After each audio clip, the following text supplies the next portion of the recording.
Listen to the 48 Hours podcast for shocking murder cases and compelling real-life dramas from one of television's most watched true crime shows. Go behind the scenes of each episode with award-winning CBS News correspondents and producers in Postmortem, a weekly deep dive.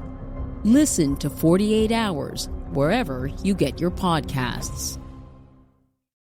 Parlez-vous français or not? These tips are for everyone.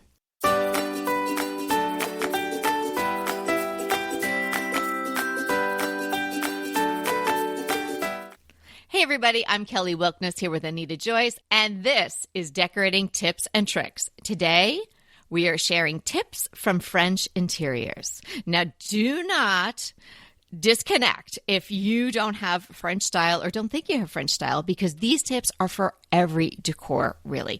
We are analyzing how the French in general, how they decorate. And it is such a wonderful way to approach interior design and interior decorating that anyone can use these tips no matter what your style. Now, of course, if you tend to the French, like a lot of our listeners do, you're going to really lap up a lot of what we're talking about today and some of the specific inspirations that you can seek out after you listen to the episode.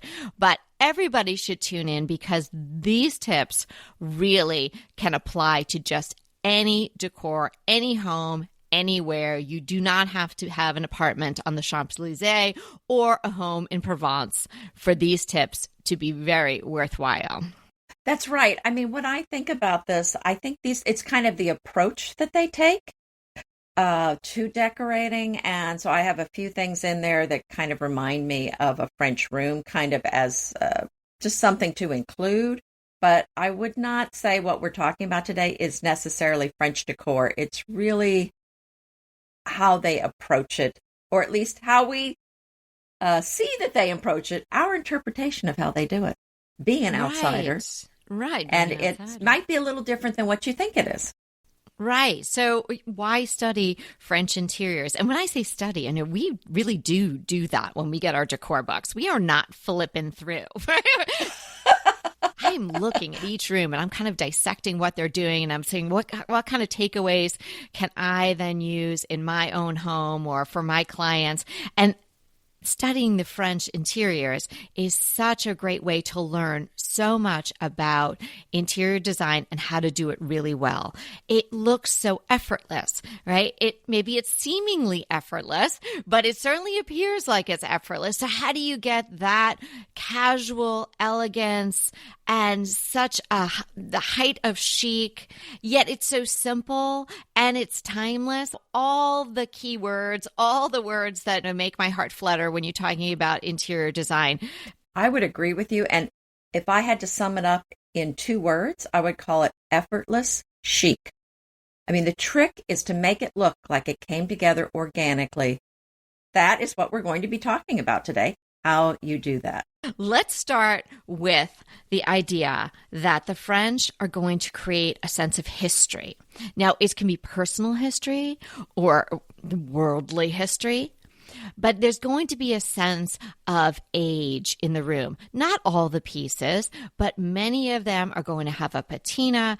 They're going to be vintage or antique, and they're very comfortable mixing the old with the new. So something that's really patinaed and maybe some gilded paint is chipping off, but it's next to something that is lacquered and shiny. And that is just such a great juxtaposition. But you really have to have the sense of history in the room. And personal history counts as well. So you want to have things that are of a personal nature, things that speak to your personal history, to your ancestors, even if it's somebody else's ancestors. That's okay too. If you have it in the room, mix it in with other things, but that is going to really ground the space. And I think it's very indicative of what the French do. Well, I think you're absolutely right to have some old things in the room, because if everything is new, guess what? It's going to look like you're trying too hard, which is not what this look is. You want to look like it just kind of happened over time. You want it to look like you have some family heirlooms in the room, but if you just bought them vintage or antique, that works too. So you're looking for something with patina, and you can add in some decor that is meaningful to you. But you're looking for something with some age. And why the French do this is if they have something really nice that was handed down, they're practical people. They're not going to sell it or get rid of it necessarily. They would probably keep it in the room but just add on to that rather than just throwing it all out. Although I will say this, I think there are a lot of younger French people that are tired of their furniture, and that is why we have such an influx of antique furniture in the US. So maybe it's not all the furniture, but there are elements in the room that are old. And let the architecture step forward. You can have less furniture and less decor in the room if the architecture is also speaking to the whole idea of the room, the whole vibe of the room. Now, when I'm saying architecture, you say, oh, well, I live in a suburban ranch house. How is that architecture? I'm not talking about the outside of your home right now. We're talking about the interiors. So even if you're in a builder grade home, you can add elements to create a sense of having more architecture, more heft to the actual walls, the ceilings. And you do this by adding moldings. It doesn't have to be an ornate floral garland, that you can maybe conjure up that would be in a Parisian apartment, on a 12-foot ceiling. No, how do you make this work in your own home? Add a really nice chunky crown molding. Maybe add some wainscoting. Maybe add a really interesting thing that a client just did is she just added a grid work of, it was 1 by 1.5 inch pieces of wood, and just had them then put on a grid in her bedroom wall. And then she used Kendall charcoal that we love and painted it all. It looks absolutely stunning. So she, in her own way, added architecture to a little old cottage that she lives in. It really speaks to the French in that the architecture in the room, the molding, the accents that you have going on the walls or on the ceiling are adding to the whole vibe of the room. That's right. You really want those details to shine.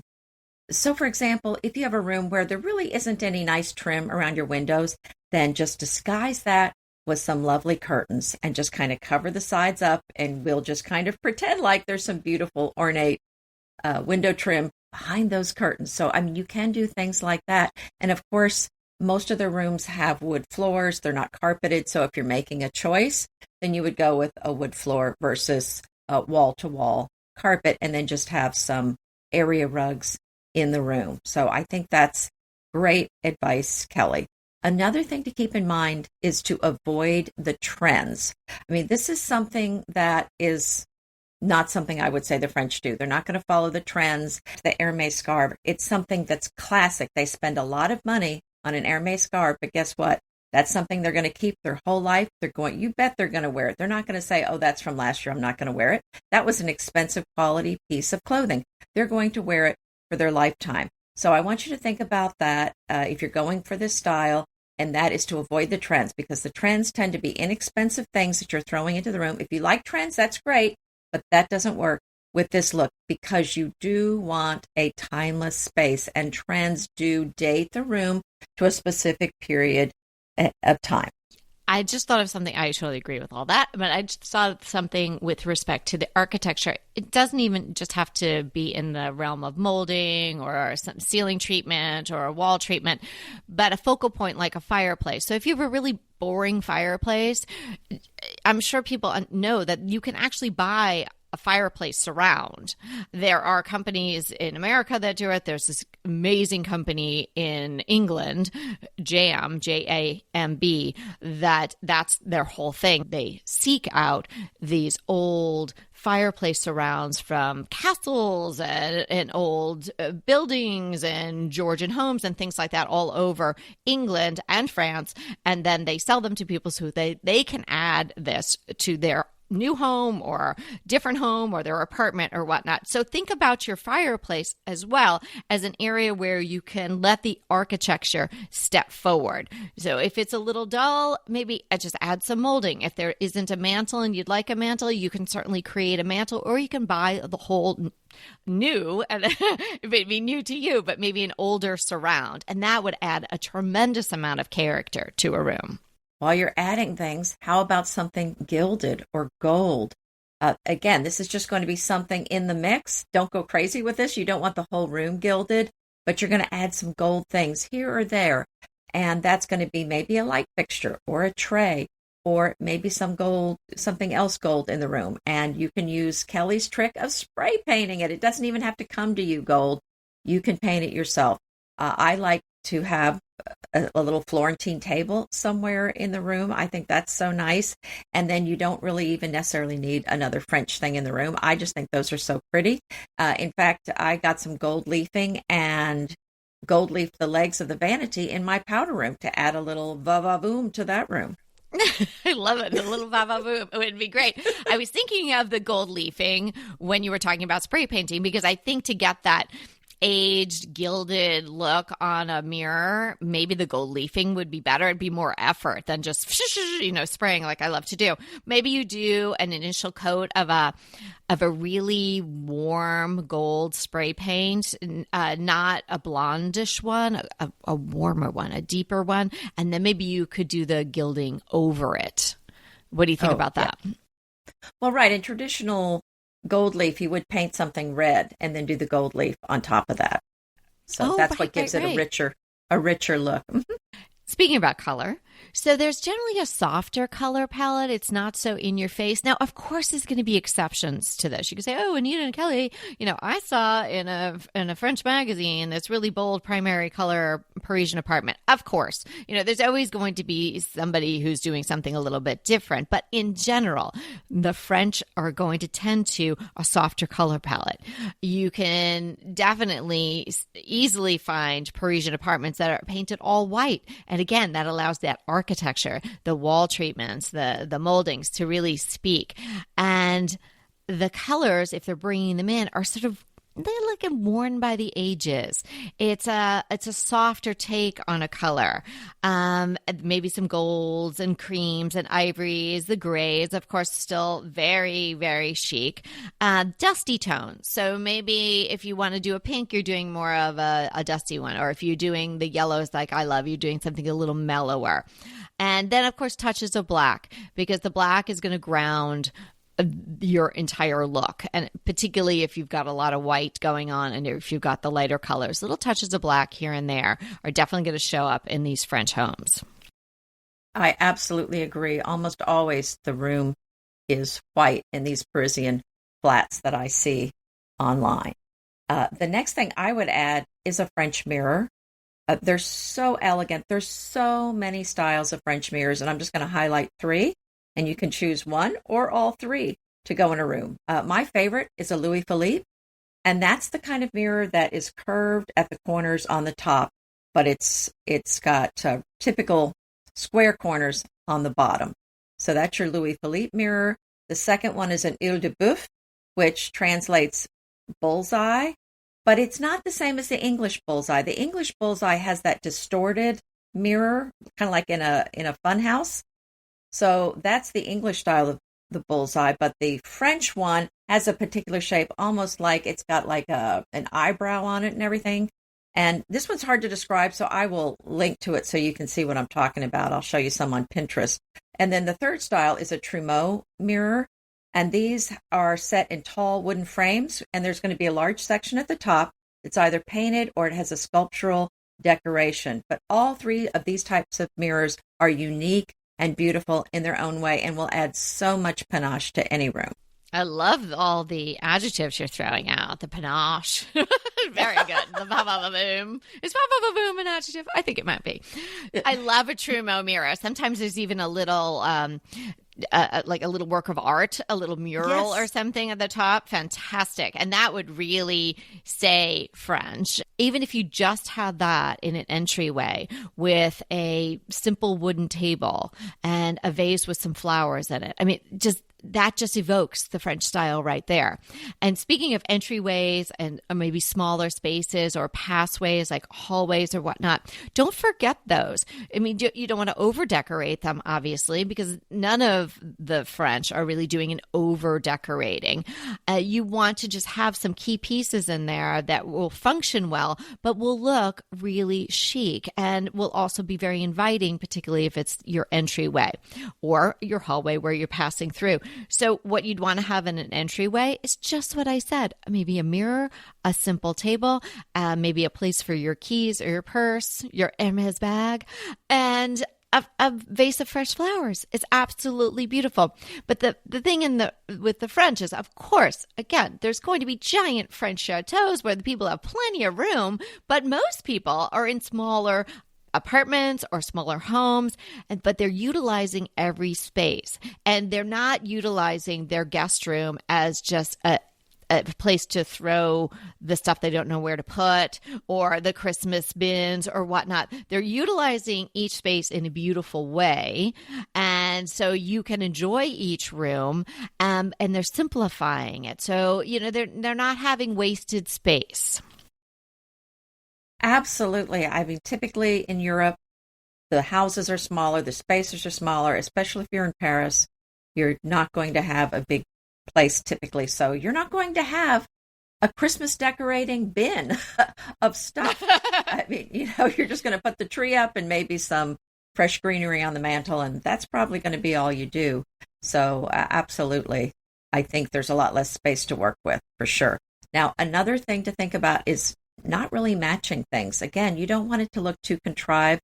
Now, I love, for example, having a pair of matching chairs in my living room. I just love that look. It's got some symmetry to it and some calmness to it.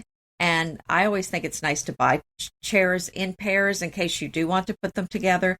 But in this particular case, you don't have to do that. In fact, I would say it's probably more of a look where the chairs don't match. They might not even be the same color. They're certainly not the same pattern.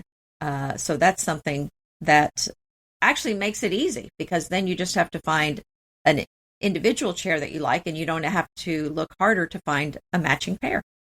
Hey, we'll be right back with the rest of the show, but keep listening so we can continue bringing you DTT. Pesto pork chops over Parmesan polenta. Not that easy to say, but oh so easy to make with Green Chef.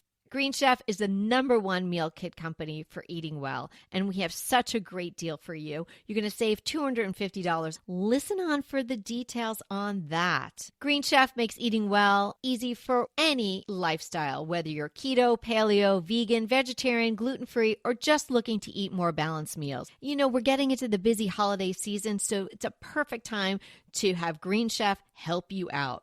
Let Green Chef take the work out of eating clean this holiday season with their chef-crafted, nutritionist-approved recipes featuring fresh ingredients and nothing artificial.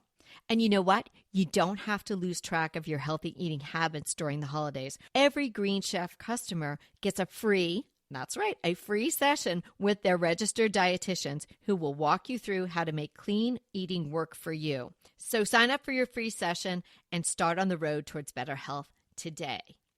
And that deal I want to tell you about, visit greenchef.com/DTT250 and use the code DTT250 for $250 off your order.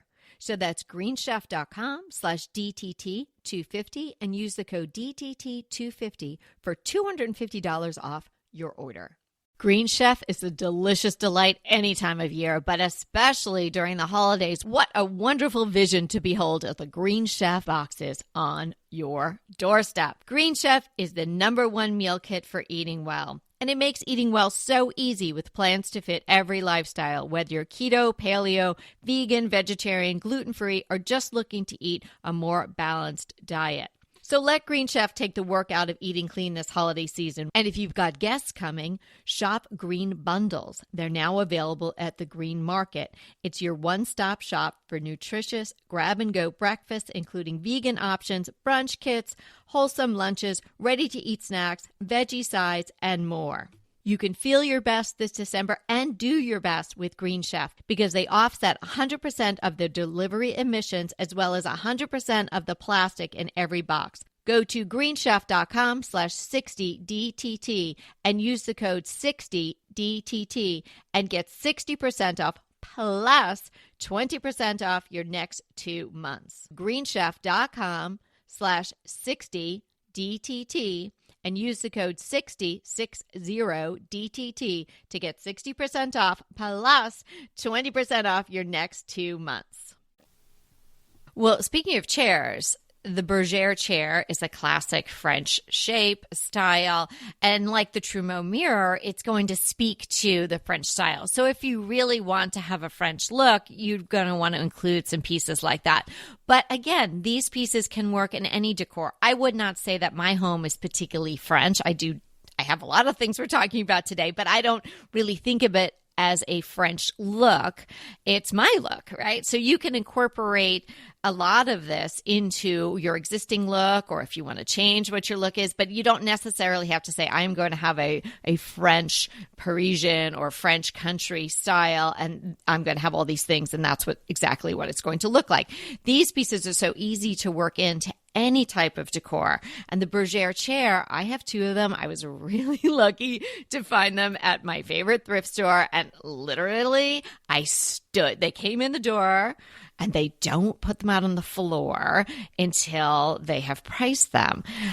The man who prices them, who I have known for years because I go there, was on his lunch break. So I stood next to the chairs until he came back because I thought if somebody slides those out on the floor for sale and puts something, a tag on them somehow, when I walk away and I say, I'll come back tomorrow, they will be gone. And so I waited patiently, or maybe not so patiently, but I got those chairs. You can make it much easier on yourself and get a great repro from Ballard. They have a gorgeous bergère chair, and I've seen it in person, and you don't have to, all you have to do is wait for it to get delivered, but you don't have to stand there sweating it out in the thrift store and people giving you this weird look like, why are you sitting? And I wouldn't sit on the chairs actually because they were definitely old and definitely needed to be reupholstered. So I didn't really want to sit on them, but the bones of them were so perfect. Well, I can't laugh at you because I did something similar several years ago. Evie and I were having coffee and we were sitting by this big window in the little coffee shop, and I saw somebody in the antique store next door walking in with 2 leather French chairs. And I said, excuse me, I'll be back in a minute. Grabbed my purse, ran to the store and said, how much are the chairs? And I said, those are mine. That's my girl. Yes, we definitely. Okay. And that's funny. It was both chairs, and we both got a pair. As Anita mentioned, you really don't have to have matching chairs. So if you fall in love with one is fine.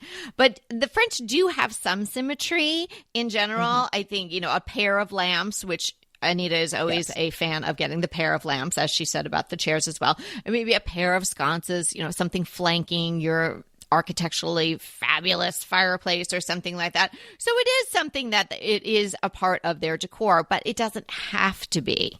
Right? If you find one fantastic piece, don't walk away from it because it doesn't have a paint. Absolutely. And another item I think is nice to add to give it a little that French vibe would be a chandelier. Typically, in some of these older homes in France, they would already have a chandelier. So I think it's nice to have one in the room. It doesn't have to be crystal. It can be some other type of chandelier, but I think something beautiful and elegant is really nice to have. In my dining room, I actually have a chandelier that has wood beads. They're not crystal, they're wood. And it's just a very cool, kind of more casual look, but it's still fun and it gives the room a presence. Love the chandeliers. I would say don't put the little shades on them. I'm tempted sometimes because sometimes the little shades are so cute, but I don't think it's really evoking the French look as much. And they always tilt those little shades, and that drives me crazy because they're just clipped onto the bowl. Right. So I would stay away from those, and they kind of get dusty. So I would say, if you love a chandelier and they come with them, you could always take them off later on. You could try it with or without, but I wouldn't go out and purchase any little shades if I had a chandelier that didn't come with them. And a great place to look for vintage or antique chandeliers, French or non-French, they could all sort of feel French, is on Etsy. I did really well when we bought this house. The one giant chandelier that I got that's in the dining room, that one I found locally. I don't know what that would have cost to ship, but that was at an antique store / that was at estate sale. They were going out of business. So there was an antique store having an estate sale, which was really an interesting combination. It made me all sweaty. And I ended up with that chandelier, which I just absolutely love. But I bought the one for our bedroom and a couple of other rooms on Etsy. And I was really pleased with not only the selection, but the way it was shipped. So, give it a try. If you're looking for something that is older, I think you'll do really well on Etsy. And don't be afraid to add a little chandelier to an unexpected place. I mean, when I was talking about the hallway or the entryway, something I didn't mention at that time was a signature light, whether it's a lamp or a ceiling fixture, is something that's great in there because it's functional. It's not you have to have a light, some sort of light. Why just have a naked bulb, obviously? So you need it in there. It's not just there for a decorative purpose. So it's serving a purpose in the smaller space. It's making it functional, but it's making it beautiful and chic at the same time. So why not put a little crystal chandelier in there? Anita's got a chandelier in her closet. I kind of do too. So I think it's great to have them wherever you want them. And they come in all different sizes, so you can squeeze them in anywhere. What a great idea to get them on Etsy. And I got a beautiful Belgian one at Round Top, and it was wired for Europe. And so I just took it down to my lighting guy and he changed out the wiring. It was not that expensive. And I got a beautiful, beautiful statement piece. Another thing I want you to think about when you're designing this room so that it doesn't look like it's designed, it's about contradictions. It's about juxtaposing things. So it's a mixture of, for example, the old with the new. Because again, you don't want it to look contrived. You don't want it to look like you're working too hard. So you're going to put maybe the traditional with the modern, the formal with the casual, the high end with the budget. You want it to look like it just kind of came together organically. You don't want it to look like you bought everything at the same time. And think about quality fabrics. You're going to want your linen, maybe some silk if you want to do a little bit more shishi, a little bit more formal. But even the ticking that Anita defined for us a couple of episodes ago, that is very French. And I love that mixed in. Just like she's saying, mixing an older with a newer, a more precious with a more common. So a silk or a velvet with a ticking. That is a wonderful combination. It's going to be interesting, and it is really going to evoke this French feel. As we said before, you can take this approach whether you have a contemporary space or a very traditional space. This approach really works with either one. You're just going to be mixing in whatever it is that your room is missing. So what you don't want to do here is like go get a reproduction of the Eiffel Tower or get an I'd rather be in Paris print or, something like a bridge over the Seine. Let's not be in your face. Nobody in France is doing that. Maybe they have, pictures of Texas or American flags or something. They're talking about how do you get the American look, the casual American look. But here we're talking about how to get French style. Well, I actually have some architectural prints of the Petite Trianon. So it's but they're French. Architectural prints. That's not right. So they're not in Paris. right. It's not tour. I don't think that's my point. Is it's definitely French, but it's not touristy feeling. And I have a portrait of a woman that was taken around the time of the French Revolution. It's not a reproduction. It's her actual portrait because I know the guy I bought it from. He's very careful about that sort of thing. And of course, when you look at the portrait, you would never know she was French, but I know. So it's kind of fun to have that. Yes, right. Mm-hmm. And you say "Vive la France" every time you look at her. So good. Yeah, well, there are some great French decor books that are either by French people or they're inspirational because it's Americans that are in France or have then transferred their homes into the French style. And right on top of the list, of course, is Volume 1 and the second edition of French Accents by Anita Joy. So if you don't have that on your bookshelf, you must.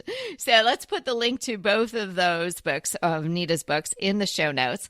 And then there's Parisian by Design, Interiors by David Jimenez. Apparently, David has lived in France for a very long time and has lots and lots of tips on how to get this French feel. And it's a beautiful book. It's by Rizzoli. Rizzoli does make beautiful books. So have a look at that one. My French Country Home by Sharon Santoni. You love that book, right, Anita? Mm-hmm. Oh, yes. Oh, yeah. Beautiful. And then Vintage French Style, Homes and Gardens Inspired by A Love of France. And that's by Carolyn Westbrook. And that is a beautiful book. You can get an idea of how she has decorated her home here in America with this French style. And it's not, really over the top. It's sort of mixing a little bit of American style with a distinctly French look. So any of those would give you some further inspiration. But really what we want you to take away from today's episode and the tips we've shared is that it's an effortless style. It's very casual, yet very elegant, and it's simple and timeless. So these hallmarks of the French style can be used in any type of decor. But yes, added all up together, they do give this French vibe. We say effortless, but it's not really effortless. Maybe tossing your Hermes scarf over your bergère chair seems effortless, but we have to think about what you're doing. And that's why we're talking about. That's why when we're getting ready for these episodes, we do further deep dives. I mean, Anita's so well versed in the French style, and why we study the rooms, and why you should too if you want to achieve this effortless look, because kind of like natural makeup. That looks like it doesn't take a long time, but if you want to look great and like you didn't take a lot of time to do it, it takes a little effort. Oh, that's all day to apply that natural makeup. Especially initially. It's really fast if you just want to slap on some blue eyeshadow and walk out the door. Kind of think about it in those terms. To get that really natural, like, just threw it all together look, you have to do some work beforehand. And then it'll just become the way that you decorate. Yes, very well said. And I think that sums this up very nicely. What are we defining? We're defining Intaglio. In Italian, it's pronounced Intaglio, and the G is silent. But in English, we call it an intaglio. So historically, these were carved from hard gemstones to create wax seals. So you've seen the ring with the wax seal on it, right? Where the guy would put it in the wax to seal the letter. Like the count of wherever would do that and seal the letter. Yes, exactly. I can picture it. Yeah, so it goes as far back as the Roman Empire. So prominent people had their own intaglios, and that was for authenticating documents and letters to say, yes, this came from me. So if you look on eBay or Etsy for an intaglio, you're actually going to find miniatures made of plaster, and they were formed using the intaglio. So when you look on Etsy or eBay, you're going to see these miniature relief plaster pieces, and often they were made using these intaglios made in the 17th and 18th century. So that's a really cool thing. So even though the piece is new, often it is made using a historic intaglio. So I think that's a really cool thing. And you've seen them framed on walls, right, Kelly? Yeah, kind of like a cameo, but not. Would you say that? Exactly. Yes. Mm-hmm. Yeah. So, and it's actually a reverse of a cameo. It's an indent rather than the other way. But again, these plasters are the image made using the intaglio. And the interesting thing about these intaglios is that they were made originally these were the first tacky souvenirs. So, this is today's Eiffel Tower keychain.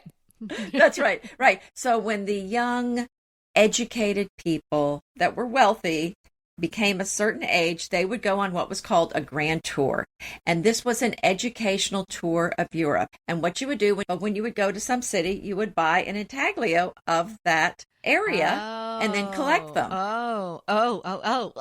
Like the souvenir spoon of yes, of days exactly. of yore. It's like that's right. That's a more accurate parallel would be the spoons of the cities. And then, of course, now people collect these and frame them. And the interesting thing is, typically you'll see this maybe 2-inch intaglio that's round, and it'll be framed in something that's maybe like an 8x10 frame. And often the background is white, so you kind of have to go up really closely to see it because it's white on white typically. But it's really a cool look. And you know what? I think this would go with our French theme today of something very old that you could add to your room that's got a lot of interest to it. Yes, that would be so cool. I love that idea. Are they very expensive? I don't think so. I can't remember. I was looking at them and I didn't look at the price, but I wouldn't think they would be. But I guess if someone has the intaglio, then they could just continue making the plaster molds of them, right? Right. I mean, that's what I'm saying. It doesn't... them, so it's not like a one-off. Exactly. That's why I'm thinking it wouldn't be that expensive to do. So that's very interesting. We're all over Europe. Inevitably, with the new year come wellness goals. One very effective and easy to reach goal is to add dose to your wellness regime. Dose is expertly formulated organic wellness shots that support your liver in one delicious drink. Formulated with ingredients clinically shown to support liver health. Potent turmeric, milk thistle, and ginger. There's 0 sugar and 0 calories. Did you know that your liver performs over 500 special functions? Since I learned all that my liver is doing, I started with Dose to support all those vital functions. I take a shot of refreshing Dose 2 times per week to combat everyday toxins from food, meds, alcohol, and unhealthy air. Since starting with Dose about a month ago, I am definitely feeling an overall improvement in my health. So if you want to give Dose a shot and invest in your health like I have, Dose is offering DTT listeners 15% off your first order, plus an additional 15% off if you subscribe for a monthly delivery. That's 30% off your first order. So go to dosedaily.co/DTT and use the code DTT. That's dosedaily.co.co/DTT and use the code DTT. BritBox just keeps getting better. The new Archie is amazing. And it's not the comics. It's about Cary Grant. Archie is the brand new limited series starring Jason Isaacs as Archie Leach, the man who became Cary Grant. From the award-winning screenwriter of Philomena, Archie tells Grant's born in Britain, made in Hollywood story, the dramatic grit to glamour transformation that led him to become one of the most famous people in the world. You are going to absolutely love the acting, but also the styling, the outfits, the scenery. It's the first time his story has been told in collaboration with his daughter Jennifer Grant and ex-wife Diane Cannon. The performances from Jason Isaacs and the rest of the cast are amazing, and it's only available on BritBox. So sign up for BritBox today to stream Archie and other fan favorites from any device. And we have a special limited time offer for our U.S. and Canadian listeners. Get 50% off, yes, that's 50% off your first month when you sign up for a monthly plan. But only if you go to BritBox.com and use our promotion code DTT at checkout. You're going to love Archie. So head over right now and get 50% off your first month of BritBox. Use the promotion code DTT at BritBox.com. What is your crush? I found this site, Mintwood Home. It's a beautiful decor site. I don't know how I found it. I tripped over it somehow. I must have been searching for something for a client or whatnot. But it has so many of the things that we love and the fabrics that we love. It's a very curated site. They don't have a ton of things. And I was trying to search for the About page, but they didn't have a lot of information on themselves or who they are, because I love that part. Like, I love it when it's like a mom and daughter and da da da da. But I don't see anything about that on there. But they have wonderful taste, whoever these people are. And they have curated a gorgeous collection of home decor pieces and bigger pieces too. Coffee table, there might be some chairs, but there's a lot of decor. There's a lot of decorative pillows, one in the bowwood chintz that I absolutely love. So have a look. It's Mintwood Home. We'll have the link in the show notes. Definitely worth a peruse. I cannot wait to get this link. You're going to like it a lot. Yeah. I love beautiful fabrics. So this sounds like right up my alley. So my crush came to be because of a compromise that I made with my family. So yes. Compromise. Okay. Well, so they were Sorry, you had to do that. Well, it's a little more quirky than it's kind of cutesy, which I don't usually go for, but this was to kind of keep my family happy and not drive me crazy. So they've been complaining because I keep the paper towels hidden away under the sink. And you know why they're down there. I love you. Yes. I would if I could, but mine complain too. I'm dying to hear this compromise.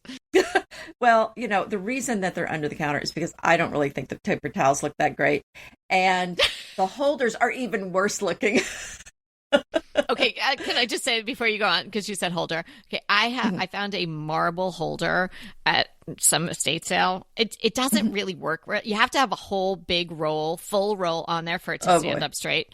Because when the roll kind of becomes depleted, it doesn't have enough heft to hold the thing up. But I won't get rid of it because it's Carrara marble, and so it just kind of blends. And I can't find another one. So I'm so with you on this. It's Again, simpatico. Go ahead, tell me the compromise. Right. So this is a little cutesy. I'm going to say that up front, but it didn't drive me crazy like the other ones. It's kind of cute.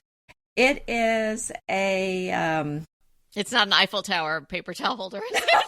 No, but it's one of those wiener dogs. And then the paper towel is the body of the dog. So there's this. So it's a dachshund basically, and the paper towel is the body. I can't really speak right now. I don't know. that is not a compromise. That's a cave. What are you doing? Well, it's kind of cute. You have to see it. It's kind of cute. We'll see how long it lasts. It might end up at the farm. I can't say. Take the wiener dog to the farm. Take it to the farm. Okay, I know you have like a little dog thing. You have that little Scotty dog hooks. We all know you love those. Yes. But the wiener dog paper towel holder seems really okay. And we're talking not about me. Tips from French interiors? I know. This one does not go with the episode. Of all days. Yes. Okay. Well, That's your juxtaposition piece. That's just creating tension in your kitchen. Oh, that's your whimsical piece. Oh my gosh. Have you been drinking? Are you all right? Like I said, it might end up in the garage apartment. It could end up at the farm. Okay. I don't know. I'm trying for a while. Okay. You're a better mother and wife than I, clearly. Well, at least you left it out. This is the first time it's been sitting out. It's been under the counter really all this time. And I thought, okay, I'll try it. What color is it? It's kind of gray. Oh, it's a gray wiener dog. Okay. Well, maybe, could you put a photo in your story or something? I mean, don't leave something on your Instagram. Just put it for a 24-hour visit on there. I'll send it private text. Send a private text. Well, I'm going to send a link to it, so you'll see what it looks like. I mean, I'm going to link to it where you can. Okay, but I want to see it on your counter before it goes you don't think it's really sitting out? I know where you're going. I believe you. I just want to see it. So this is to make fun everyone of else does too. No, I think you're very brave. Oh boy, you're very brave to wear that. We all know what that means. That's a brave move. Yes. Thanks so much for hanging out with us. And remember, we're here to inspire you to create a beautiful home. Until next time. Want to talk to us? Well, we really want to talk to you. So let's schedule a design consult. Anita and I are here to give you individualized, actionable advice on how to create the beautiful home you want and deserve. It's so easy to schedule a design consult with us. Simply click the link in the show notes or head to decoratingtipsandtricks.com/consult. When we talk to you on the scheduled time, we will be ready with so many great tips, advice, and yes, tricks. So sign up today for a design consult. We can't wait to talk to you.